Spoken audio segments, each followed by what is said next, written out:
پورے عالم میں نور ہی نور پھیلا۔ آپ نے انسانوں کو کفر گمراہی کی تاریکیوں سے نکالا اور ایمان سنت کے نور کی روشنی میں نور کی روشنی بخشی اور گناہوں سے نکال کر کے نیکیوں کے سیدھے راستے پر میرے کریم آقا نے چلایا ہے۔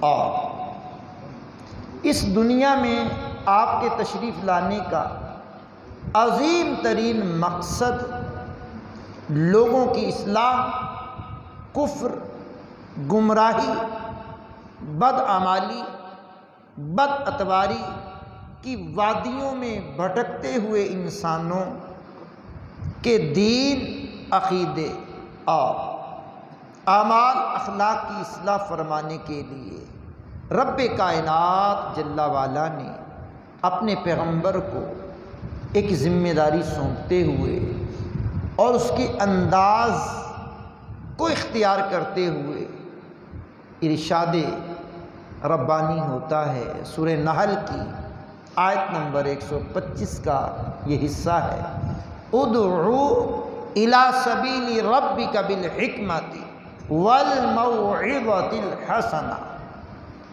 ترجمہ، اور اللہ کی راہ کی طرف بلاؤ، پکی تدبیر یعنی ٹھوس دلائل، مضبوط دلائل اور اچھی نصیحت کے ساتھ۔ سبحان اللہ۔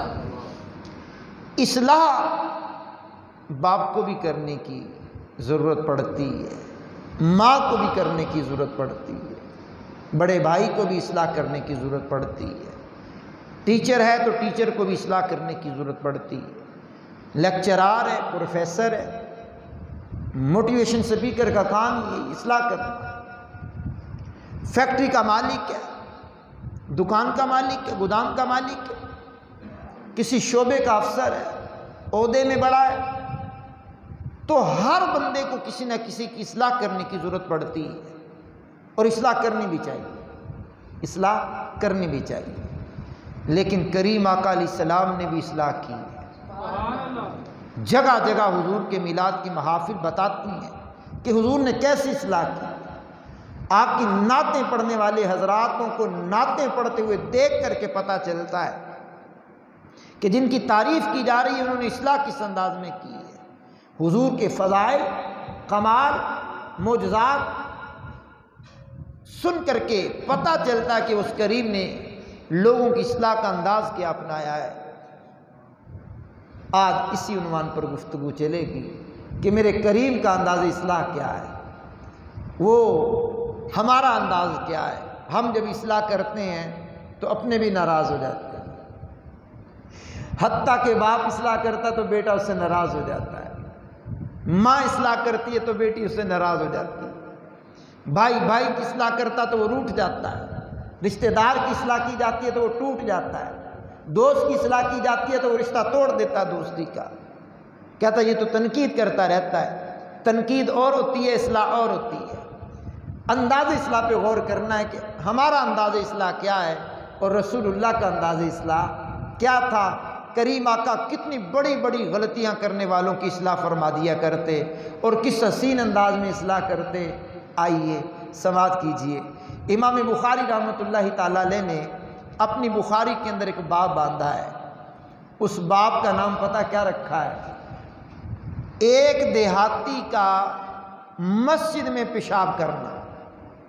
یہ ہیڈنگ ہے، یہ ہیڈنگ ہے، ایک دیہاتی کا مسجد میں پیشاب کرنا۔ اس کے تحت امام بخاری صحیح بخاری میں حدیث نمبر 219، 20، 21 یہ 3 حدیثیں لے کر کے آئے اور مزید بھی لکھا ہے۔ میں ان 3 حدیثوں کا خلاصہ آپ کے سامنے رکھنا چاہتا ہوں۔ ایک اعرابی حضور کی بارگاہ میں آیا، کریم آقا صلی اللہ علیہ وسلم کی محفل پاک لگی ہوئی ہے اور وہ آ کر کے بیٹھ گیا۔ کلمات رشد و ہدایت جاری ہیں، سرور، کیف کا عالم میں دیوانوں کی طرح صحابہ بیٹھے ہیں، حضور شمع محفل بنے ہوئے ہیں، حضور نبی کریم علیہ الصلوۃ والسلام نے لوگوں کی اصلاح کے کلمات ارشاد فرمائے، محفل برخاست ہوئی، وہ اعرابی اٹھا مسجد کے ایک کونے میں جا کر کے پیشاب کرنے لگ گیا۔ بڑے دھیان سے سنیے گا، رسول اللہ کی مسجد ہے،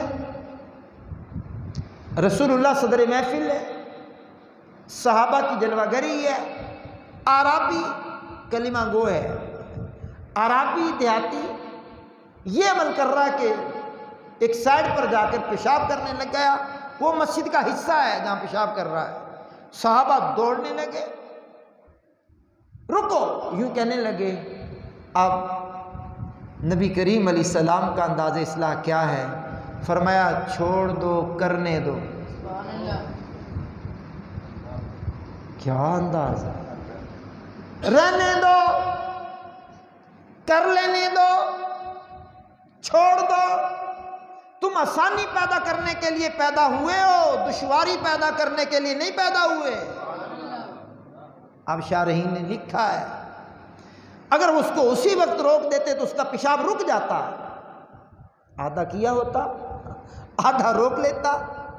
اب وہ جو پیشاب کر رہا ہو تو آدھا پیشاب میں روک لینا، یہ تجربہ کرنا تو نہیں چاہیے، طبعی طور پر نقصان ہوتا ہے، لیکن شدت سے پریشر جو ہوتا ہے اس کا، اس وقت میں پیشاب کو روکنا نقصان دہ ہوتا ہے، اور انتہائی میڈیکل کے اعتبار سے تکلیف دہ معاملہ ہے۔ تو کریم آقا نے اس کی آسانی چاہتے ہوئے کہا رہنے دو، چھوڑ دو، کرنے دو۔ اور ہمارے جیسا کوئی ہوتا، ہم اس کے ساتھ سلوک کیا کرتے؟ اس کی 7 پشتیں بھی یاد رکھتی میں نے کیا کیا۔ جب وہ تسلی سے پیشاب کر کے فارغ ہو گیا، اب امام بخاری نے باب باندھا ہے، یہ اس باب کے تحت اس طرح کی حدیثیں لے کر کے آئے ہیں۔ اب جب وہ تسلی سے فارغ ہو گیا، میرے کریم آقا رحیم آقا صلی اللہ تعالی علیہ وسلم نے اسے بلایا اور محبت کے ساتھ پاس بٹھایا اور صحابہ سے کہا پانی کا ڈول بھرو اور یہ ڈول بھر کر کے اس پر بہا دو، یعنی اس جگہ کو پاک کر دو، پانی کے ذریعے وہ جگہ پاک کر دو۔ اب اس کو حضور نے سمجھایا، دیکھو مسجد اللہ تعالیٰ کا گھر ہے، وہ اللہ تعالیٰ عظیم ہے، بڑا ہے، اس کے گھر کو پاک رکھنے کا حکم ہے، صاف رکھنے کا حکم ہے، اس کو گندگی سے بچانے کا حکم ہے، اس کے آداب کے خلاف ہے، یہ کیا جائے۔ اس دل نشیں انداز میں حضور نے اس کی اصلاح فرمائی کہ وہ شرمندہ بھی ہوا، غلطی کا احساس بھی کیا، اور حضور پر صدقے واری جا رہا ہے۔ اب کہا حضور آئندہ یہ غلطی نہیں ہوگی، میرے کریم آقا سے اجازت لے کر کے جانے لگا۔ اب یہ حدیث کے لفظ ختم ہو گئے۔ یہاں شارحین نے جو جملے لکھے ہیں ان میں سے ایک بہت بڑے جامعہ کے استاد، اس نے یہ لکھنے کے بعد یہ واقعہ آگے تحریر کیا جو پڑھ رہا ہوں، سننا ذرا۔ وہ کہنے لگے اس کے بعد رسول اللہ نے فرمایا ٹھہرو ذرا، میں تمہیں کپڑے دیتا ہوں، یہ کپڑے لے لو۔ اصلاح بھی کی اور کپڑے بھی دیے۔ پھر وہ جانے لگا تو حضور نے دیکھا تیرے پاس سواری نہیں ہے، ٹھہرو میں تجھے سواری دیتا ہوں۔ مچھی بول سکیں گے بھائی؟ اب حضور نے اس کو سواری بھی دی، کپڑے دیے، سواری دی۔ اب وہ وہاں سے روانہ ہوا۔ اب جیسے ہی وہ روانہ ہوا وہاں سے، جہاں اس نے جانا تھا اپنے دیہات میں جب پہنچنے لگا، دیہات کے شروع میں ہی شور مچایا، او میرا ماموں، چچا، فلاں فلاں فلاں، پکارنے لگا۔ اب اس کی یہ پکار سن کر کے لوگ جمع ہو گئے۔ جیسے ہی جمع ہوئے اس نے اب حضور کی تعریف شروع کر دی۔ کیا تعریف کی ہے؟ کہا میں نے بہت بڑی غلطی کی، جس نبی کے پاس سے آ رہا ہوں ان کی بارگاہ میں پہنچ کر کے بہت بڑی غلطی کی، انہوں نے شفقت کی انتہا کر دی، میرا قصور بھی معاف کیا، مجھے سمجھایا بھی، کپڑے بھی دیے، سواری بھی دی، یہ حضور کی تعریف کرتا رہا، آپ کے اخلاق کریمانہ کی تعریف کرتا رہا، حتیٰ کہ حضور کی تعریف سن کر کے اس کے گاؤں کے قرب و جوار کے 300 افراد کہنے لگے ایسے پیارے نبی کی زیارت ہمیں بھی کرواؤ، ایسے پیارے نبی کی زیارت ہمیں بھی کرواؤ، ہمیں بھی لے کر کے چلو ان کی بارگاہ میں۔ یہ کہنے لگا آؤ، یہ بندہ، یہ دیہاتی عربی، وہ 300 افراد کو لے کر کے بارگاہ رسالت میں حاضر ہوا۔ ان 300 افراد نے حضور کا کلمہ پڑھا اور دائرہ اسلام میں داخل ہو گئے۔ اب بتلانا کیا چاہتا ہوں، انداز اصلاح رسول اللہ کا، انداز اصلاح اس قدر کی حضور نے، اس قدر اصلاح کی کہ کمال کر دیا۔ سیدی اعلیٰ حضرت عظیم البرکت عظیم المرتبت الشاہ امام محمد رضا خان فاضل بریلوی کمال کرتے ہیں، کہا کر کے تمہارے گناہ مانگے تمہاری پناہ، آقا کر کے تمہارے گناہ مانگے تمہاری پناہ، تم کہو دامن میں آ تم پہ کروڑوں درود، ہم سے نکمے کمی مہنگے ہیں کوڑی کے تین، کون ہمیں پالتا تم پہ کروڑوں درود، تم پہ کروڑوں درود۔ تو سرکار دو عالم علیہ السلام کا انداز اصلاح کیا ایسا حسین ہے کہ جس کی اصلاح کر دی پھر اس نے غلطی ساری زندگی نہیں کی، اور ہم نے جن کی اصلاح کی ہے اس نے ہمارے ساتھ بولنا چھوڑ دیا، اس نے ہمارے ساتھ ملنا چھوڑ دیا، اس نے کہا یہ تو تنقید ہی کرتا رہتا ہے، اس کو تو تنقید سے فرصت نہیں ہے، جب بھی دیکھو میری ذات پہ تنقید کرتا ہے، میں ٹھیک ہی تو کر رہا ہوں، میں درست ہی تو کر رہا ہوں، یہ مجھے روکتا رہتا ہے۔ او بھائی، اس کو یہ جملے کہنے کی نوبت کیوں آئی ہے؟ ہمارے انداز اصلاح کو ٹھیک طرح سے اس نے نہیں پرکھا، ہمارا انداز جارحانہ ہو جاتا ہے، ہمارا انداز سخت مزاجی والا ہو جاتا ہے، ہمارا انداز تنقید والا ہو جاتا ہے، ہمارا انداز تلخ ہو جاتا ہے، ہمارا انداز اگلے کو ڈی ویلیو کرنے والا ہو جاتا ہے، ہمارا انداز اگلے کی تذلیل کرنے والا ہو جاتا ہے۔ بعض مرتبہ اصلاح کی ضرورت تنہائی میں پڑتی ہے، بعض مرتبہ الگ سے اصلاح کی ضرورت پڑتی ہے کہ الگ سے کوئی اس کی اصلاح کرنے والا ہو، اور رسول اللہ کی مبارک احادیث کا خلاصہ ہے جس نے کسی کی سرعام اصلاح کی اس نے اس کی تذلیل کی، اور جس نے الگ سے اس کی اصلاح کی اس نے اس کو زینت بخشی۔ تو انداز پہ غور کرنا ہے کہ میں جو سمجھانے جا رہا ہوں میرا انداز اصلاح کیسا ہے، میں اپنی نفسانی خواہشات کی پیروی کرتے ہوئے سخت لفظوں کا چناؤ کر رہا ہوں، یا رسول اللہ کی پیروی کرتے ہوئے خوبصورت شائستہ نرم ملائم لفظوں کا چناؤ کر رہا ہوں۔ یہ بات اگر سیکھنی ہو تو ڈاکٹر اور حکیموں سے بھی سیکھی جا سکتی ہے۔ کڑوی دوائی جو ہوتی ہے وہ یوں ہی ٹیبلٹ کی صورت میں نہیں رکھتے، اس کو کیپسول بناتے ہیں، اور پرانے اطباء حکما جو گزرے ہیں یا آج ہیں وہ دوائی دیتے، کہتے ہیں اس کو مکھن میں رکھ کے لینا، اس کو ملائی میں رکھ کے لینا، اس کو دودھ کے ساتھ لینا، اس کو جناب والا یوں یوں کر کے لینا۔ مطلب کیا ہے؟ دوائی کڑوی ہے، منہ کا ذائقہ خراب ہوگا، اس کے لیے مکھن میں رکھ لو گے تو منہ میں مکھن کا ذائقہ آئے گا، مکھن کے ساتھ یہ اندر اتر جائے گی، جب اندر اتر جائے گی تو کام تو اس نے پورا کرنا ہے نا۔ اسی طرح انداز بھی نرم ملائم ہونا چاہیے، بات بھی اندر اتر جائے اور اندر ہلچل بھی مچا لے، اصلاح بھی بندے کی ہو جائے، تو وہ محسوس بھی نہ کرے کہ میں نے دوائی کھائی ہے، اس کو ٹیبلٹ بھی مل جائے، کیپسول بھی مل جائے، اور وہ کک دوائی کا مل جائے، نرم ملائم ملائی مکھن میں لپیٹ کر کے اس کی اصلاح کر دی جائے، تاکہ معاشرہ بے راہ روی کا شکار نہ ہو، وہ دین سے بدظن نہ ہو، دین سے متنفر نہ ہو، شخصیت سے بھی بدظن نہ ہو۔ جب شخصیت سے بدظن ہو گیا تو پھر اصلاح تو نہیں کر سکتے نا ہم، تو شخصیت سے بھی متاثر رہے۔ تو اصلاح کا یہ انداز رسول کریم علیہ السلام کا کیسا ہے؟ آئیے حدیث کا ایک اور واقعہ آپ کے سامنے رکھنا چاہتا ہوں۔ میرے کریم آقا رحیم آقا کے صحابی ہیں حضرت معاویہ بن حکم رضی اللہ تعالیٰ عنہ، بیان کرتے ہیں میں رسول اللہ کی اقتداء میں نماز پڑھ رہا تھا، میں رسول اللہ کی اقتداء میں نماز پڑھ رہا تھا، اتنے میں کسی صحابی کو چھینک آئی، نماز میں آئی جاتی نا چھینک، تو کسی کو چھینک آئی اور اس نے چھینکا جب، اب اس نے تو الحمدللہ نہ کہا، لیکن میں چونکہ سن چکا تھا جب چھینک سنو تو کہو یرحمک اللہ، اللہ تم پہ رحم کرے، سنت طریقہ یہ ہے جس کو چھینک آئے وہ الحمدللہ کہے۔ اب نماز میں تھوڑی کہنا ہے، نماز کے علاوہ کی بات ہے، اور جو سنے وہ کہے یرحمک اللہ، اللہ تم پہ رحم کرے، چھینک والا اللہ کی حمد بیان کرے، سامنے والا اس کو دعا دے دے۔ اب اس نے کہا یرحمک اللہ، معاویہ بن حکم کہتے ہیں اب جیسے ہی میں نے نماز میں بولا تو نمازیوں میں ہلچل مچ گئی، اب نمازی اپنی رانوں پہ ہاتھ مارنے لگے، یوں اس وقت یہ انداز تھا، یا امام بھول جاتا تو تصفیق کرتے، یوں مارتے ہاتھ کی انگلیوں پر، یوں تاڑی ہوتی ہے یہ تصفیق، یوں امام بھول جائے تو پہلے یوں کرتے، اس کی جگہ یہاں الحمدللہ اللہ اکبر سبحان اللہ کی تسبیحات آج ہمیں بولنی پڑتی، امام بھول جائے تو کہتے ہیں اللہ اکبر، تو یہ انداز تھا پہلے۔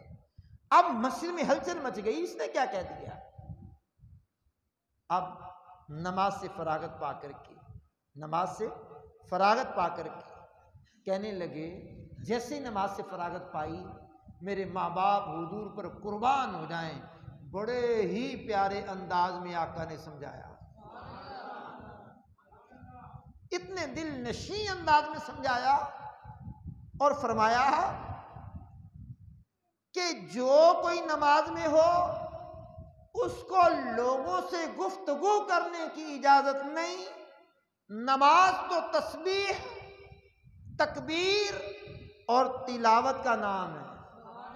اب جرنلی طور پر حضور نے اصلاح فرما دی، اب وہ غلطی کرنے والا اپنی غلطی بھی محسوس کرنے لگا کہ مجھ سے غلطی ہو گئی ہے، لیکن شرمندہ نہ ہوا، کیونکہ حضور نے شرمندہ کیا ہی نہیں۔ شرمندہ کرنا اور ہوتا ہے جناب، اصلاح کرنا اور ہوتا ہے۔ حضور نے مسئلہ بھی سمجھا دیا، شرمندہ بھی نہیں کیا، شفقت بھی فرما دی اور غلطی کا احساس بھی دلا دیا۔ تو یہ رسول اللہ صلی اللہ تعالیٰ علیہ وسلم کا انداز اصلاح ہے کہ کریم آقا رحیم آقا صلی اللہ تعالیٰ علیہ وسلم جب کسی کی اصلاح کرتے ہیں تو اس کی دل آزاری کا سبب نہیں بنتے۔ آج معاشرے میں بگاڑ کہاں پیدا ہوا؟ جب ہم نے کسی کی اصلاح کرنے کی کوشش کی، پہلے تو کرتے نہیں ہیں، اپنا کوئی معاملہ ہوگا تو ضرور بولیں گے، دین کا معاملہ ہوگا تو ہماری زبان گونگوں کی طرح ہو جائے گی اگر ہماری زبان چلے، حالانکہ پتہ ہے سامنے والا غلطی کر رہا ہے، اور یہ بھی پتہ ہے کہ میں کہوں گا تو مان جائے گا، اس کے باوجود بھی نہیں سمجھاتے۔ مجھے کیا لگے؟ نہیں، آپ کو کیوں نہ لگے؟ آپ کو تو لگنا چاہیے، آپ کو تو محسوس ہونا چاہیے، آپ کی میری ذمہ داری ہے۔ کنتم خیر امۃ اخرجت للناس تأمرون بالمعروف وتنہون عن المنکر، فرمایا گیا تم بہترین امت ہو ان سب امتوں میں جو تم لوگوں میں ظاہر ہوئی، نیکی کا حکم کرتے ہو، برائی سے منع کرتے ہو، وتؤمنون باللہ، اللہ پر ایمان رکھتے ہو، اللہ پر ایمان رکھتے ہو، یہ ہماری ذمہ داری ہے۔ بلغوا عنی ولو آیہ، پہنچا دو میری طرف سے، اگر ایک بھی آیت ہو، ایک بھی بات ہو تو پہنچائے، لیکن صحیح معنوں میں پتہ ہو تو بہرحال میں بات کر رہا تھا حضور کا انداز اصلاح حضور کا کیسا ہے۔ اب کریم آقا کے انداز اصلاح کی بات کرتے ہوئے ایک اور حدیث کا واقعہ سنیے۔ میرے کریم آقا رحیم آقا نے ایک شخص کو صدقے پر مامور کیا، اس کی ڈیوٹی لگائی، فلاں فلاں علاقے سے زکوٰۃ، عطیات، خیرات، صدقہ لے کر کے آپ نے آنا ہے، اور اس کو کہا جاتا تھا عامل، یہ صدقہ وصول کرنے والا۔ اب اس نے صدقہ لینے گیا، اور جب وہ لے کر کے آیا، آ کر کے اس نے جو انداز اپنایا وہ سنیے ضرور، لیکن اس زمانے میں اس کے مد مقابل ہم کیا کرتے ہیں؟ یہ بھی غور سے اپنے ہی اندر جھانک لیجئے گا۔ وہ آیا، آ کر بولا یہ مال آپ کا ہے، یعنی صدقہ و خیرات ہے، اور یہ مجھے تحفے میں ملا ہے۔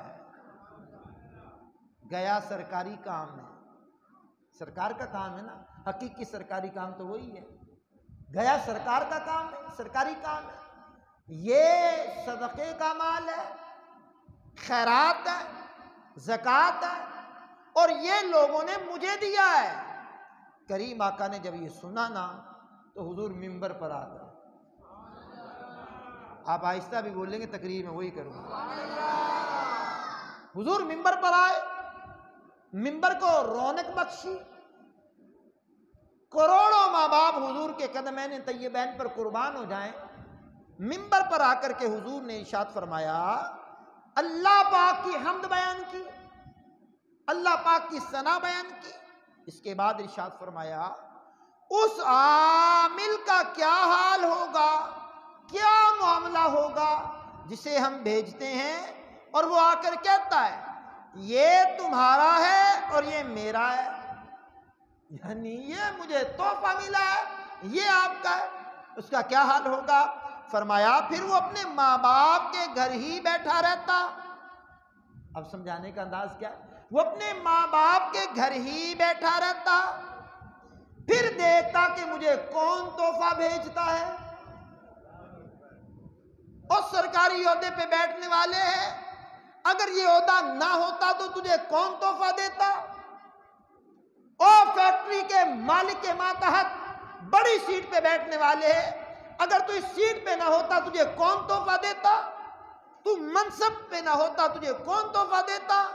چائے کے نام پر، مٹھائی کے نام پر، خرچے کے نام پر، تعاون کے نام پر، رکھ لیجئے اس نام پر تجھے کون تحفہ دیتا؟